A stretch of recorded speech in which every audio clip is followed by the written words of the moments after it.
Los logros de Rosas se iban convirtiendo en signos de grandes cosas por venir. En 1820, la Sociedad de Dorrego, Terrero, Rosas creó la estancia San Martín en Cañuelas y Los Cerrillos en Guardia del Monte.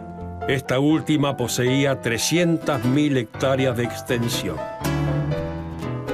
La habilidad de Rosas para administrar las propiedades lo convirtió en un hacendado clave de la región. Esto le permitió, de a poco, relacionarse con la política, presentando peticiones a los sucesivos gobiernos, abogando por los intereses de los productores ganaderos y saladeros. Y él, incluso como administrador, escribe una instrucción que se llama para los mayordomos de estancia, donde se muestra muy estricto en cómo controlar la producción.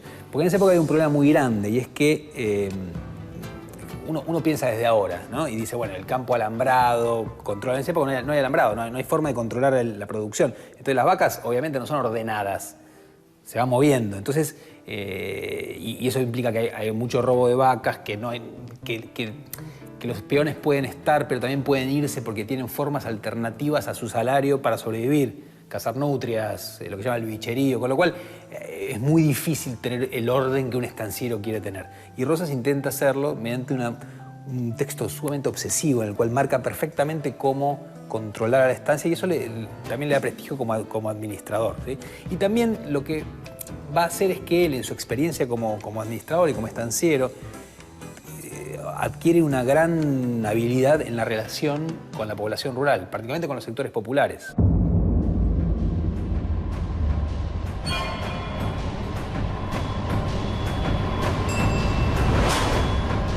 Rosas permanece en primera fila, observando minuciosamente la batalla. Sus soldados luchan vigorosamente contra los enemigos litoraleños.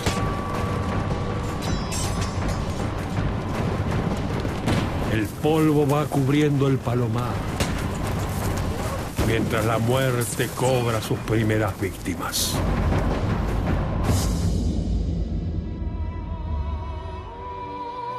Las balas llegan cerca del corcel de Rosas. Un relincho saca de sus pensamientos al restaurador. Domina su rocín mientras escucha los gritos de sus hombres. En 1820 se produjo un acontecimiento decisivo. El litoral se enfrentó a Buenos Aires en la cañada de Cepeda. Los caudillos López y Ramírez vencieron al poder central, que quedó destruido. Alguien tenía que ocupar de forma interina el cargo de gobernador. Varios gobernadores estuvieron interesados en ocupar el puesto, pero no lograron consolidarse. Finalmente, Manuel Dorrego, coronel del ejército y hermano del socio de Rosas, fue elegido gobernador interino de la provincia de Buenos Aires. Dorrego usó las milicias para defender la ciudad de un nuevo ataque del santafesino López. Rosas, que servía en la milicia, proveyó al gobernador con 500 de sus colorados, milicianos que vestían de camiseta y chiripá rojos.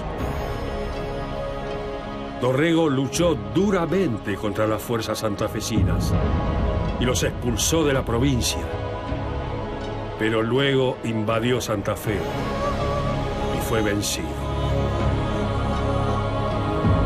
Esto condujo a que la Junta de Representantes le quitara el poder al derrotado Dorrego.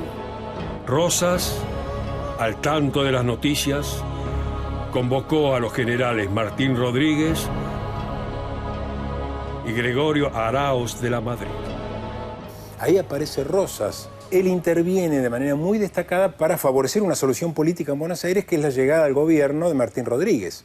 Si en 1820 llega Martín Rodríguez al poder, que va a tener como ministro a Rivadavia, a Manuel José García, y una de las personas que más favorece por su intervención dirigiendo a los milicianos y a sectores de la campaña es justamente Juan Manuel de Rosas.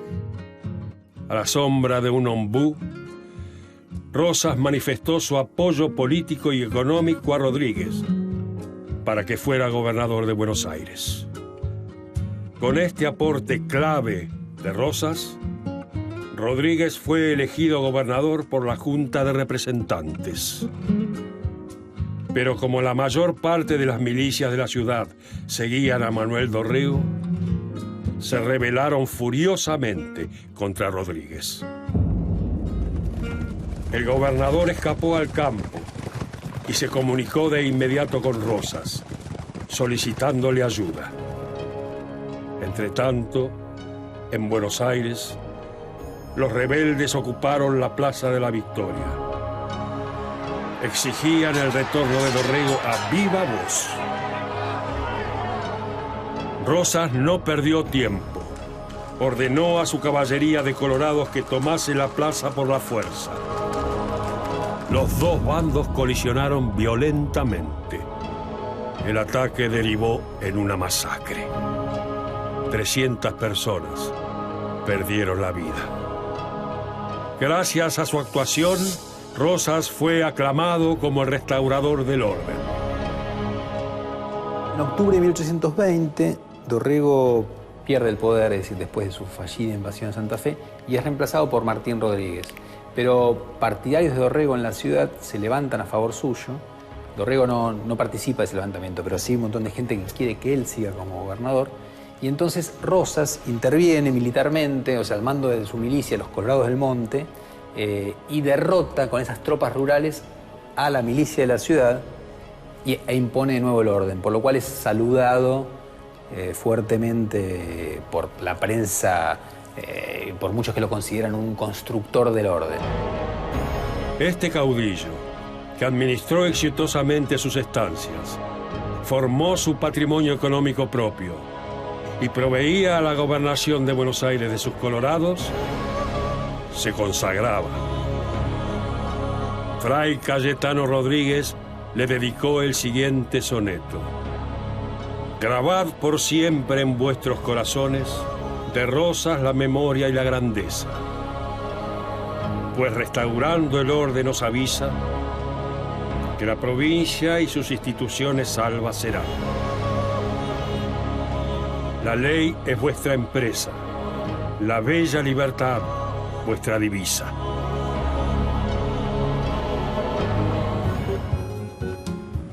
Pacificado el clima de Buenos Aires, Rosas pujó por conseguir una paz duradera con Santa Fe.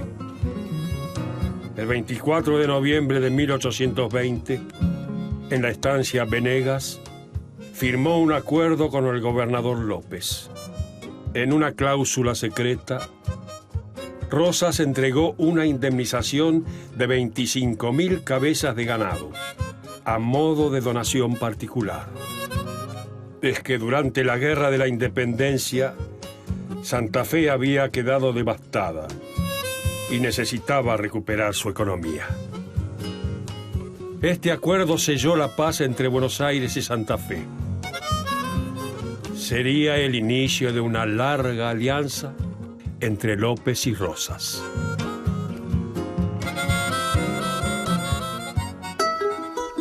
Rosas mantuvo una buena relación con los indígenas, gracias a su experiencia como estanciero y su conocimiento de la frontera. Cuando en 1821 el gobernador Rodríguez inició una violenta campaña con el objetivo de apropiarse de algunas tierras de indígenas y de tomar represalia por un malón, Rosas se opuso y cortó su relación con el gobernador, a quien había apoyado para alcanzar la gobernación. Regresó a su labor en las estancias, distanciándose de la política. En 1824, Un Congreso Constitucional convocado en Buenos Aires nombró al unitario Bernardino Rivadavia como presidente de la República. Hasta entonces, Rosas nunca se había opuesto a las decisiones de ese dirigente político. Ahora Rivadavia quiso dividir la provincia de Buenos Aires en dos. Por un lado, la región norte, con capital en San Nicolás, y por el otro, la del sur, con capital en Chascomús. Propuso además la nacionalización de la aduana, proceso que perjudicaba los intereses de los productores ganaderos. Rosas y un numeroso grupo de estancieros se opusieron a Rivadavia exigiéndole su renuncia, la cual se produjo ante las muchas oposiciones que levantó su presidencia.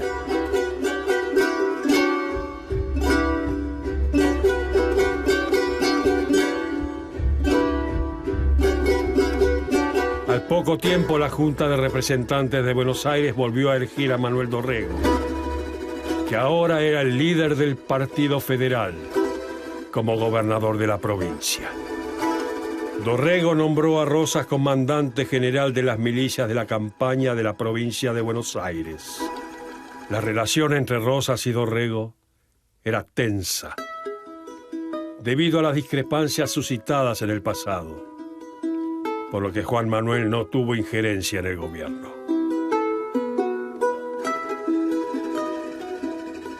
Dorrego se encontró en una posición complicada, pues la provincia se hallaba en estado crítico tras la costosa guerra con el Brasil, que se libró entre 1825 y 1828.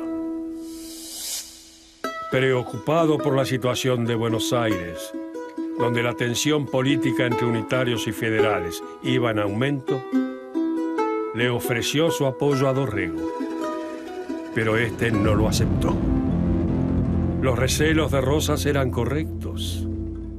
Una insurrección unitaria comandada por Juan Lavalle estalló en la ciudad y tomó el poder.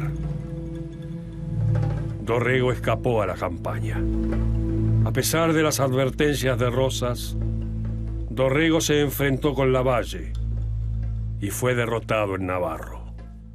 Los unitarios tomaron una medida que iba a cambiar la historia: fusilar a Dorrego.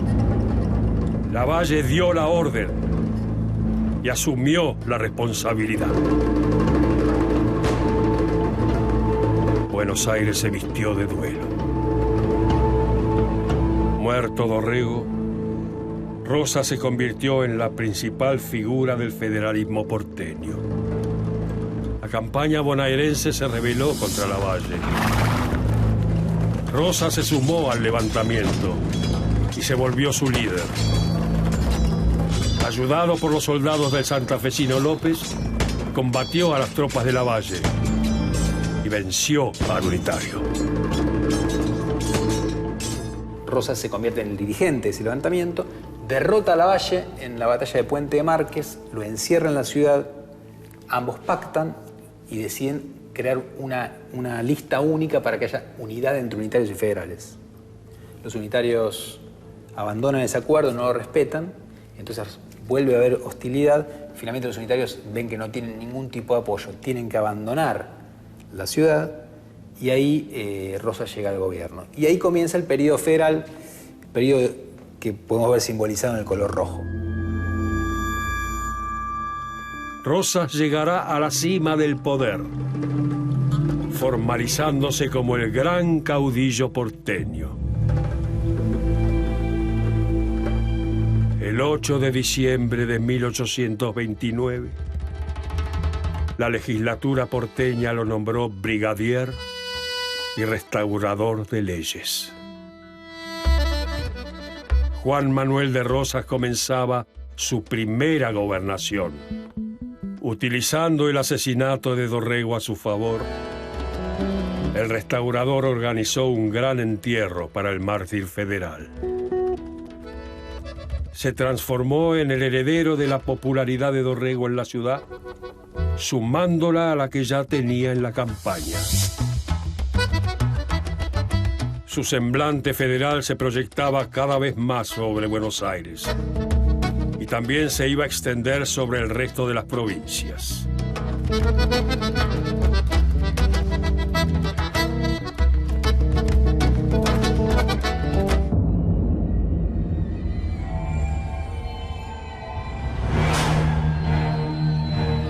Urquiza está ganando. La contienda se ha vuelto caótica. Rosas está intranquilo, pero permanece en su lugar. Profiere algunas órdenes, pero su voz es aplacada por el sonido de los disparos.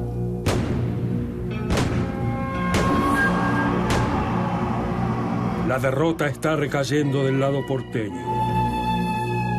El caudillo percibe una sutil sombra que va cubriendo su figura. Ahora la noche lo aplasta. Las palomas cruzan el cielo, cubierto con humo negro.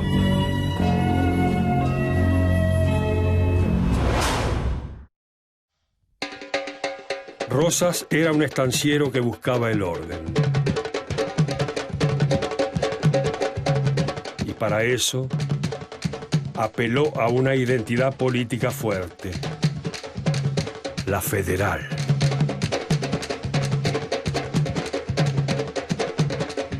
Para conquistar el orden, todos debían ser federales. Esto lo llevó a firmar un decreto que obligaba a utilizar la divisa federal color punzó. Aunque sus adversarios, los unitarios, habían fracasado en Buenos Aires, habían triunfado en muchas provincias. Liderados por el general Paz, conformaron la Liga del Interior.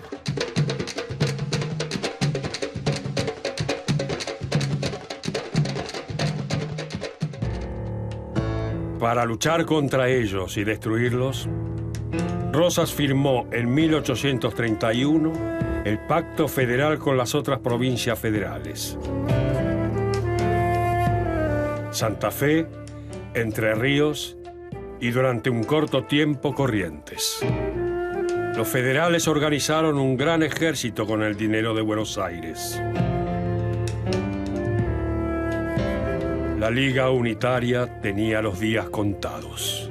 En ese momento el país se había partido en dos, ¿sí? Había 4 provincias federales: Buenos Aires, Santa Fe con Estanislao López, Entre Ríos y Corrientes, contra los unitarios del interior que dirigidos por el general Paz, habían armado una liga unitaria. Bueno, hay un choque entre ambas. Rosas pone todos los recursos de Buenos Aires al servicio de esa guerra. Triunfan los federales. Una tropa santafesina capturó al general Paz, quien fue encarcelado. A continuación, el federal Facundo Quiroga derrotó al ejército unitario y la Liga del Interior se derrumbó. Sin la amenaza unitaria, el gobernador santafesino López le propuso a Rosas que convocara a un congreso constituyente. Pero el restaurador se negó, afirmando que el territorio rioplatense todavía no estaba pacificado.